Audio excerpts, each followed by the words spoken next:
Hi all, today we are going to see about types of dissociative disorder. Okay, what are the types of dissociative disorder? The first one is dissociative amnesia, dissociative fugue, dissociative identity disorder, depersonalization. Okay, all of these disorders involve large memory gaps and drastic change in their social roles. Okay, they represent disturbances or alterations in identity, memory, and consciousness. Okay. The next is, what is dissociative amnesia? Dissociative amnesia is like a small memory loss.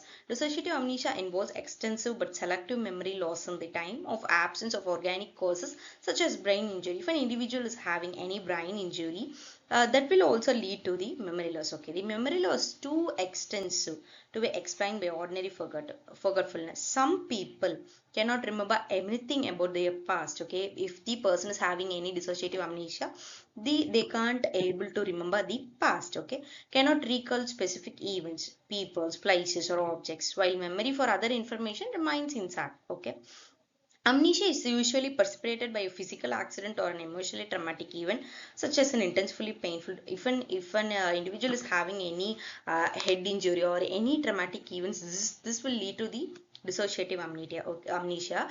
During this time, they won't be able to recall their past or the particular people or the place or the object. Okay.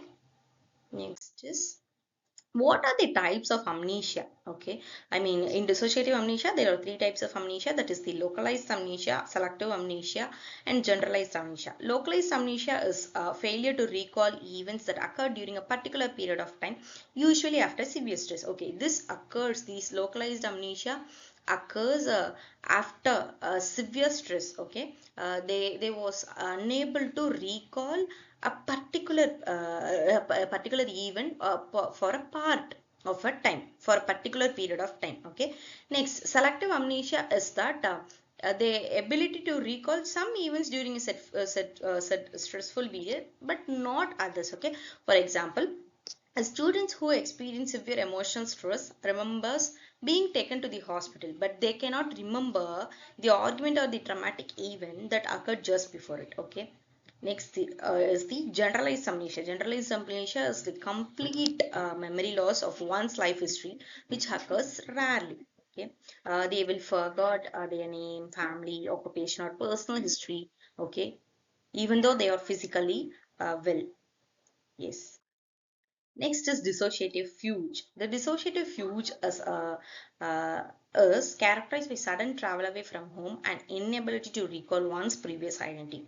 The travel may be for long distances and the person may behave normal to others. Yes, the dissociative fugue is nothing but the person will lose the identity, their new old identity, and they will be living with the new identity. Okay, they don't know who they are, where they are from, what they are doing. Okay, the individual may be confused about their identity, assume a new identity. They will be living in the new identity. They was unable to recall the past. When the fugue state ends, the person usually cannot remember what they happened in that particular period of time. Okay. For example, a person under extreme stress suddenly leaves home, lives somewhere else with with some new identity, and has no memory of the travel or activities during that particular period. Okay.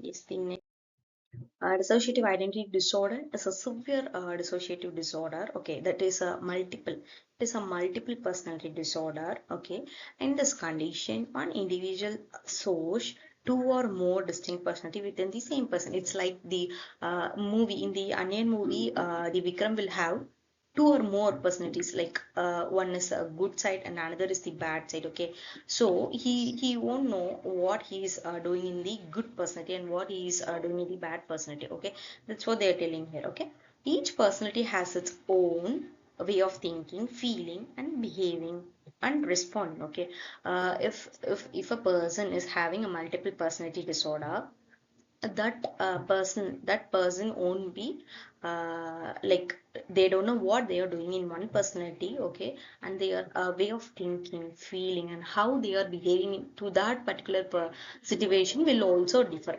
Okay, these personalities are also called alters. Okay, The main personality usually has no awareness. The original personality that is there, that the individual who's having the original personality will have no awareness of what other personalities do.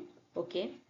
Example, a person may behave like a calm adult one at a time, and at another time they act like a fearful child without remembering the childlike behavior later. Yes, they won't remember the past, I mean the behavior that is happening in another personality. Okay. Yes. Yes. Thank you.